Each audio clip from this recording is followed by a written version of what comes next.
SEF on the governing body's agenda? Why is it just the SEF? Because everything would be covered in there, isn't it? Why would you need to write a separate case report? Yeah. One of the issues that comes back when I'm sharing that with colleagues in one of the local authorities I'm working with, they say, well, the governors like the fluffy stuff. Yeah, well, the fluffy stuff can go in the leadership management and SMSC, so of course they need to know about the fates and all the rest of it, which is marvellous. That is so important. But if you're working to the SEF, it means that you are having to justify, if you're good, why you're not outstanding. It's automatically a structure there for the governors to be able to ask some robust questions. And they need to be kind and robust at the same time. Okay? That makes sense? And if they don't know, we've got to tell them. We've got to train our governors to be able to do it. Yeah. I'm here as a governor actually, and I'm chair of governors in secondary school, so I was interested to see what your 3 top tips, what would you say to me really, I suppose, in terms of advice. And I was interested in your comment about capturing electronic feedback, because I had a thought about actually recording a governor's meeting, because the quality of the questioning doesn't often come across in the minutes. Right. So I don't know, That's would that ever be point. looked at or not? But, you know. Yeah, we do look at the minutes. Yeah. Okay. Now there is so much to do in 2 days. Yeah. Once we have found enough information to triangulate what we're looking for, but it's sufficiently robust, it's done. Okay. So what I'm doing is I'm going through I was for the governor's minutes for the last year to 18 months. And I'm just flicking through really, really quickly, and the minute I found they're asking some questions about standards and a couple of other things, job done. Okay. What is happening though, other people are saying this, actually the clerk, or whoever's minuting the meeting, is not always writing down the questions that are being asked. So what you need to do is to say, can you make sure this is minuted? Actually ask them to do it. It doesn't have to be for every little bit of it, but particularly for a substantive piece about standards and outcomes for children and impact. The other thing governors need to know is how the pupil premium groups are doing. Yeah. The strengths and weaknesses of the school, how you hold the head to account to performance management, that sort of thing. But we only have half an hour, maximum 3/4 of an hour with the governors.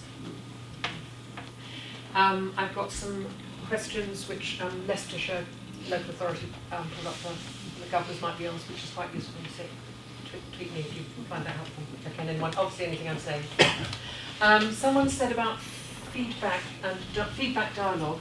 So what about sensible approaches that don't rank evidencing feedback and response over actual giving and responding? Okay, I'll just take that off the tweet. Do you all understand what that means? So what's going on there is sometimes people are feeling under pressure to evidence I am giving feedback to my children. Okay. Yeah. Fine feedback, they're fine. Okay, if they're working for you, but don't just do it because you think it needs to. If it's making a difference for you and your children, then use them. I don't know why. Only looking at the impact of what we do with the children. So if teachers are going to stop when they're being observed, the learning, in order to flag up to someone who's observing them, I am now seeing the extent to which we've met our learning objectives, 3.5 minutes in, just to show you that I can do it. Okay, nonsense. I mean, dishonest is too strong, really, but it's sort of like don't play the game. What do these children need? They need high quality conversations about learning. Yeah. I feel despair about that as well, but why has it come to this? You know, teachers are on the whole not a but stupid bunch of people. Why has it come to this? Was it Mick Walter said this morning, who's calling the tune? Yeah. Stand up for it. We are all bright people. Where's it come from? Well, it is important. We know from all the work that Assessment for Learning has taught us through the Black Box and through the Sutton Education Trust and Education Endowment Foundation sitting behind that, how important high quality feedback is. The problem is it's got distorted into bloody things like Wharton and Wilf, you know, and his name escapes me, the woman who actually developed those seriously was she strangled them at birth. And again, all these dreadful mechanistic ways of doing things. Actually, what does high quality feedback look like? It's about what do children already know, drawing them into the learning, getting them to ask some questions and checking that they've got it. And we've overcomplicated it, and one of the reasons for that is because we think that by doing a certain sequence of things we're going to have done it, and it's a much more expansive responsive piece of work than that. Yeah. I think that teachers teachers have a very strong sense that it is about themselves, and it is about, but in an inspection context, it's about not wanting to let their school down. And therefore, over the last few years when this has come in about evidencing progress in the 25 minutes or whatever, you are in an incredibly pressured environment to do that. And so I can see where that's come from, but I think Ofsted have to take some responsibility, a massive amount of responsibility for that, for having kind of set up that culture without having quite thought through what that might end up looking like. I think school leaders do as well. I totally agree. think school leaders because I think Ofsted will praise something that school leaders have overdone, and then other schools feel like they've got to come from the same background. It's never said every 20-25 minutes. The schedule says we're looking for rapid and sustained progress over time, and that is over a key stage. And it's got distorted in the message. It's got to be every 20-25 minutes. Really got to nail that one. Does that? And if we know we're doing a good deal for our children, one of the best ways of evidencing that we're getting a good deal is to ask them. We don't ask our children nearly enough. It's quite often some shallow thing at the end of the unit. What did I enjoy? I'm not really interested in whether you enjoyed it, mate. I'm interested in whether you learnt something. You've got to nail enjoyment too. Don't want to enjoy yourself. Enjoyment's a byproduct of high quality stuff in whatever context, So, and that'll give us much more information to stand up to some of these warped messages that are coming through. We need a dose of common sense really into this. Pupil premium, this was a good question. Is it equivalent progress or equivalent attainment at year 11? This would also apply to the end of key stage 2 as well, that you're looking for, but it obviously came from a secondary comment. Is he saying equivalent progress may still leave a gap? It's a really interesting one. Is anyone else sort of thinking about this? Yeah. So the answer is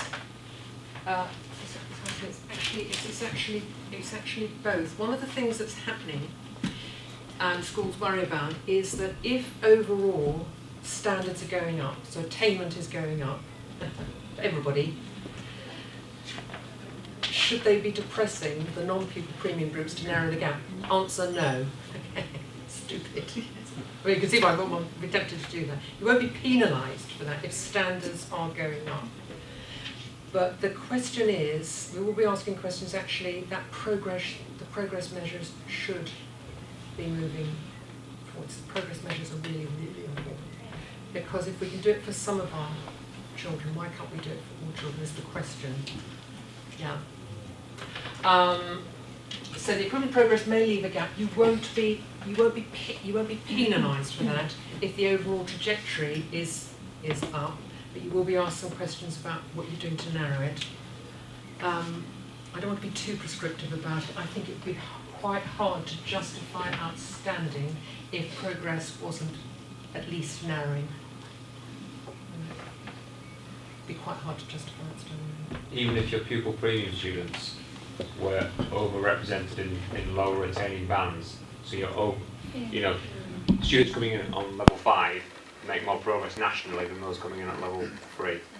So if you're we'd look at that. could you construct an argument around I've got more level PP kids who are level 3 and 4, so then nationally those students aren't making as much progress. So as my non-PP kids, I've got more of the upper ability band represented there. So as a you see what I'm saying? Yeah.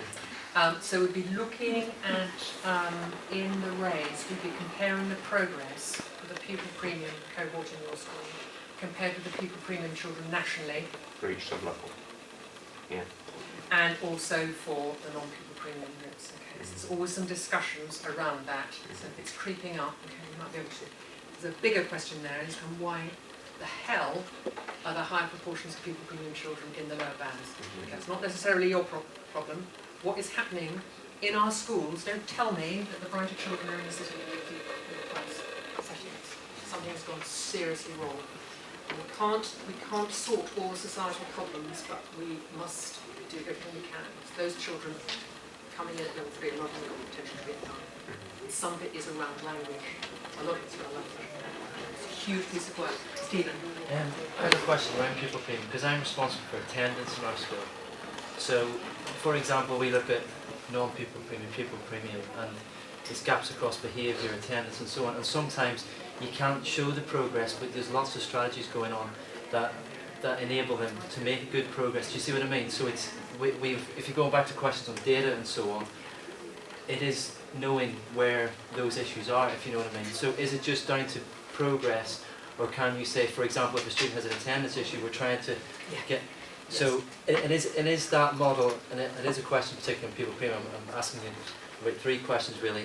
Should you have evidence of, so if we sort of look at case studies of students that because our students gone from 60 to 97%, for example. Has it? Yeah, that's what a year 11 has because of strategies around pupil So have premium. that as a case study. Yeah. And that's where the qualitative data supports the quantitative. Right. Okay, and there's some good programs just coming out to support that really well in a light touch. I said earlier about a little bit of information telling a big story.